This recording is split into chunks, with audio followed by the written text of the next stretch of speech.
All right, let's really dig into this. Have you ever stopped to wonder if the concept of heaven is actually what we've always been told? Mm-hmm. Or maybe if its origins stretch back way, way further than most modern beliefs suggest? That's a fascinating starting point. Yeah. Today's deep dive is inspired by a truly compelling question.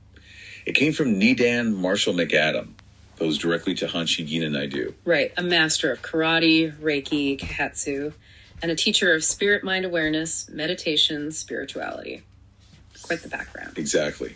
And Marshall asked, pretty much point blank, was the concept of heaven created by churches, or does it have roots preceding Christianity? And what's truly compelling in our source material is precisely how it tackles that question. It really reveals how concepts of an afterlife, particularly in ancient Eastern traditions like Hinduism. Okay, Hinduism. Trace back thousands of years, long before Christianity even existed. It shows how these older philosophies developed these incredibly intricate maps of existence.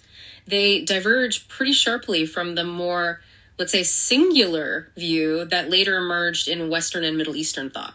So our mission today is really to uncover these fascinating multi-layered realms and see what surprising insights they hold for how we understand heaven.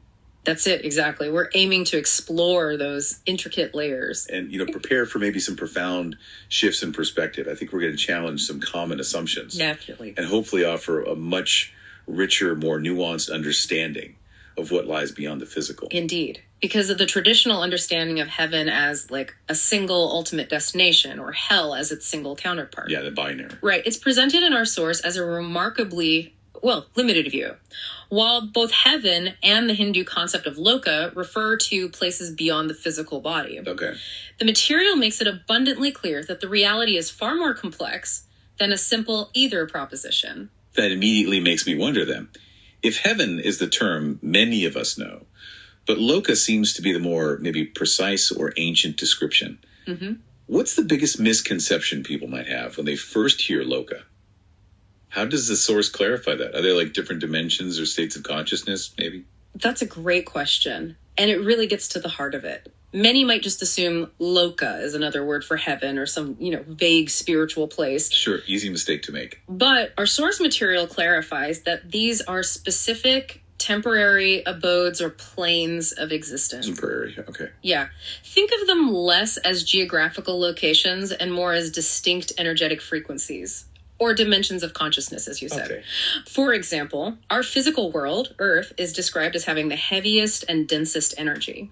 It's essentially the most solid and constrained experience, what's known as the third dimension. Right. These other planes, these lokas, even though they might feel solid when you're inhabiting them, they aren't physical matter as we understand it here. They're less dense energy. So, if loka describes these diverse energetic planes, how many are we talking about? Does the source give us a number? It does. And this is where the picture truly expands, kind of blows the lid off the simple heaven-hell idea. Oh. Our source reveals there are not just 2, but a total of 14 such abodes. 14. 7 lower planes and 7 higher planes. Wow, 14. That completely shatters the binary view most of us grew up with. It almost sounds hierarchical, maybe. Does the source delve into why there are so many? Or what distinguishes these 7 lower from the 7 higher realms? It does explain that. It says each of these 14 planes requires a specific body encased within the soul actually to access it. A specific body. Yeah. So moving from our physical world to, say, an astral plane necessitates a lighter, less dense astral body. Okay, I think I follow. And this is what allows for phenomena like astral projection, where the physical body stays put while the soul travels. Connected by that silver cord you hear about sometimes. Exactly. Connected by what's called the silver cord, this sort of ethereal connection, almost like a spiritual tether. And that cord is severed only upon final physical death.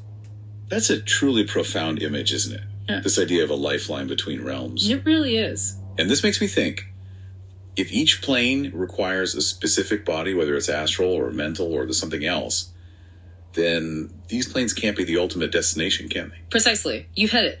The material clarifies that these are, and I quote loosely here, worlds of the mind, and true divinity lies far, far beyond them. Worlds of the mind. Interesting phrasing. Mm-hmm. Many souls, upon death or even during near-death experiences, might perceive their temporary destination as heaven, right?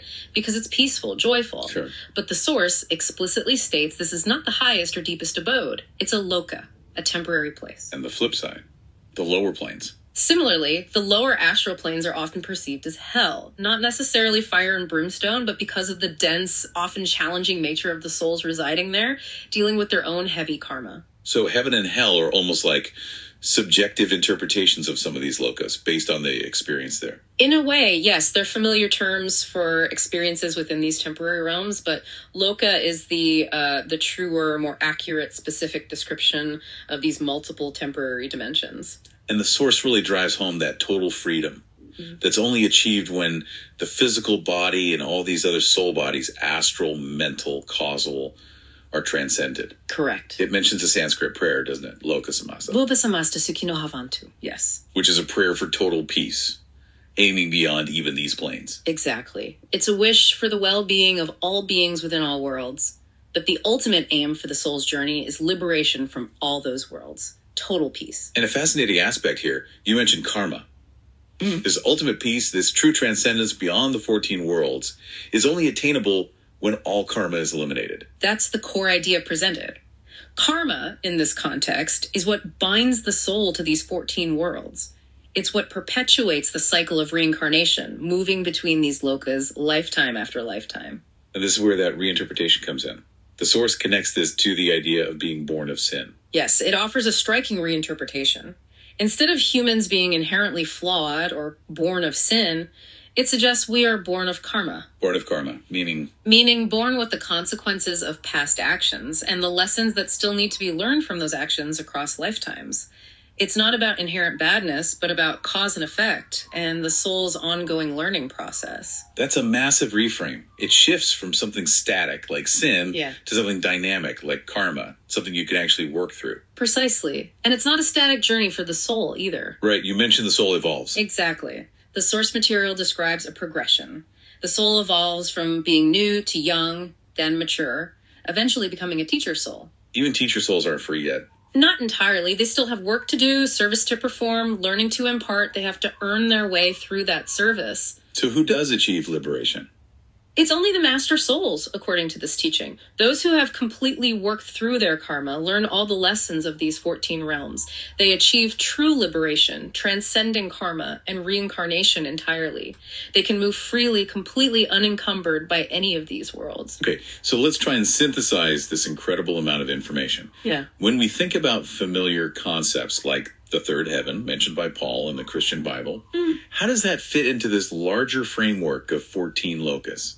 Well, according to the source material's perspective, even that third heaven is merely the third astral plane. Just the third astral plane. Out of how many higher ones? Well, there are 7 higher planes in total, described spanning astral, mental, and causal realms. So the third astral plane is just one of those, and only the third step up from the physical, essentially. There are still 4 higher astral planes, and then the mental and causal planes beyond that. So it's just one stop along the way, one of 14 temporary planes, with 11 planes existing even higher than that specific third heaven. Exactly. That's the perspective offered. The key takeaway, as the source repeatedly emphasizes, is that these lokas, whether experienced as blissful heavens or challenging hells, are not the ultimate destination. They're those worlds of the mind. Right. Worlds of the mind, created and sustained by collective consciousness and individual karma. True divinity